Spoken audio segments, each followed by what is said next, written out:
Hello guys! Hello Scorpio! Welcome dito sa aking channel, Kapalaran 888. Welcome Scorpio! Tingnan natin kung anong messages, vibration, gabay energy para sa lahat.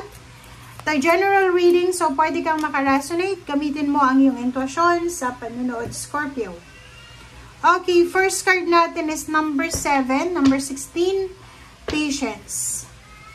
Financial, sinasabi ng first card mo dito, Scorpio, na siguro kinakailangan mong maging mapasensya, lalo na ngayong buwan ng Mayo.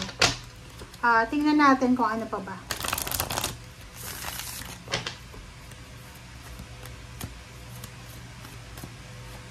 Second card natin is foundation and achievements. Okay, so nakuha ko na yung energy mo.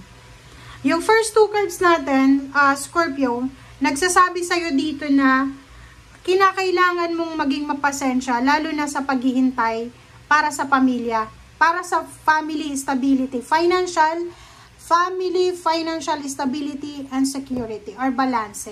So, sinasabi ng baraha sa'yo, may mga Scorpio na sobrang pagod na sa pag-iipon ng pera para sa pagpapatayo ng bahay, pwedeng nag-iipon ng pera para sa pagpapakasal, or siguro pagod na siya sa pagtataguyod ng kanyang pamilya.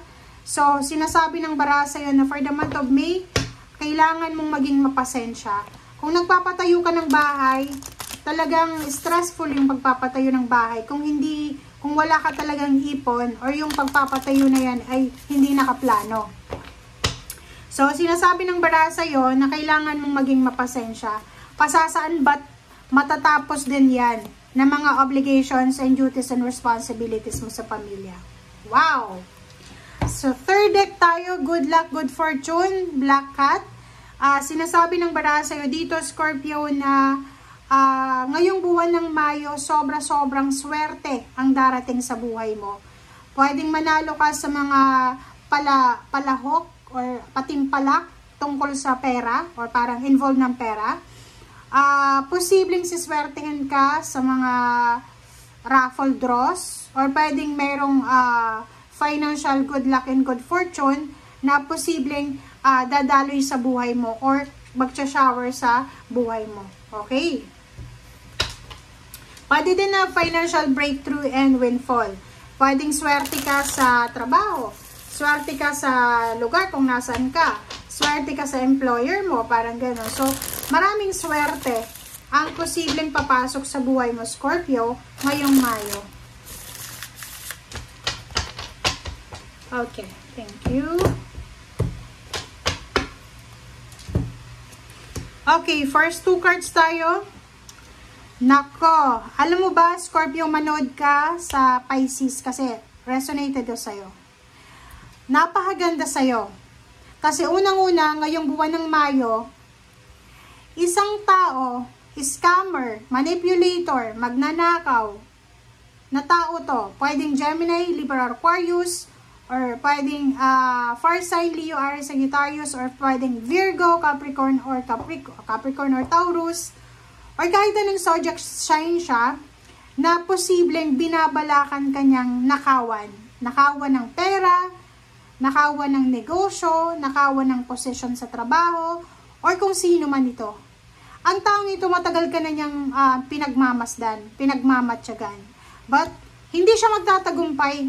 Kasi hangman, sinasabi na, hindi niya matutuloy yung balak niya. Diba? Hindi siya magtatagumpay sa balak niya.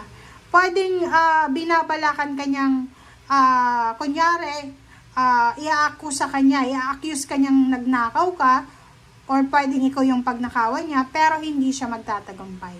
Okay. Okay.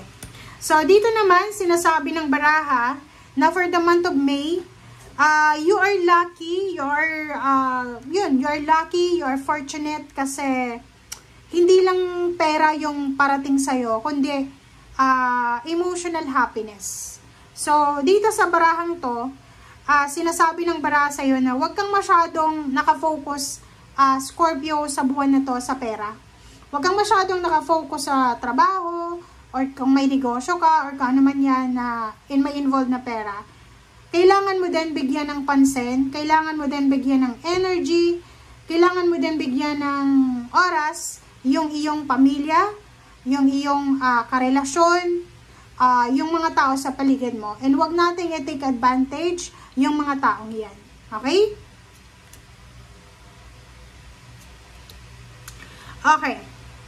Isang direksyon, isang financial direction, financial new beginnings na direksyon, ang posibleng ipapakita sa iyo ng universe ngayong Mayo. Okay? Ikaw lang yung makakakita niyan. Ipipresent sa iyo ng universe etong direksyon na to. 'Di ba? Ang direksyon na to is pwede kang magkaroon ng financial freedom diyan. Pwede kang makabayad sa utang, pwedeng may mag-offer sa iyo ng higher salary, may mag-offer sa iyo ng new source of income, yung mga investment. Yun na nga, ingat-ingat ka kasi pwedeng scam yan or pwedeng panloloko.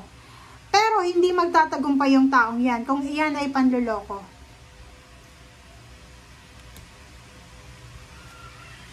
Okay. So, nakikita ko sa iyo dito, if you're married, or if you're having a relationship, isang financial news ang posibleng matanggap mo galing sa kanya. So, pwedeng yung karelasyon mo, yung boyfriend, girlfriend, or yung kalibin partner mo or asawa mo, ay posibleng makatanggap ng job offer, promotion, salary increase, or pwedeng meron siyang matatanggap na additional payments, bonuses, or maybe inheritances, or kung ano man yan na lump sum of money. Okay, 3 of Wheels and 2 of Wands. Meron dito na Scorpio na nagbabalak siya na magnegosyo. Balak niyang magnegosyo or balak niyang, kumbaga, magtayo ng isang pwedeng pagkakitaan. Ang problema lang ay hindi niya alam kung ano ito kasi marami siyang naiisip. Marami siyang, eto yung gusto kong gawin, eto yung gusto kong gawin. Ang problema lang is, hindi niya alam kung alin dito yung magugustuhan niya or hindi niya alam kung alin dito yung talagang gagawin niya.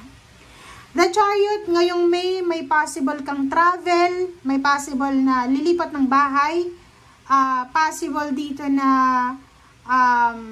pipirma ng kontrata, papunta ng ibang bansa, possible na bibili ng plane ticket or pwedeng bibili ng sasakyan or pwedeng magre-relocate talaga to. So, comment down below if you are listening, watching ngayon, na nagpaplano kayong mag-travel. 3 of Swords, and then the Hierophant, and Queen of Wheels. Sa sinasabi ng baraha mo dito, sa Queen of Wheels, sinasabi na, kung gusto mo daw na, kumbaga, makuha yung lahat ng mga minamanifest mo sa ngayon, and hindi ka masaktan, hindi ka magsisi, kailangan mong maghanap ng, kumbaga, professional na tao na pwedeng makatulong sa'yo, lalo na sa mga questions na hinahanap mo yung sagot.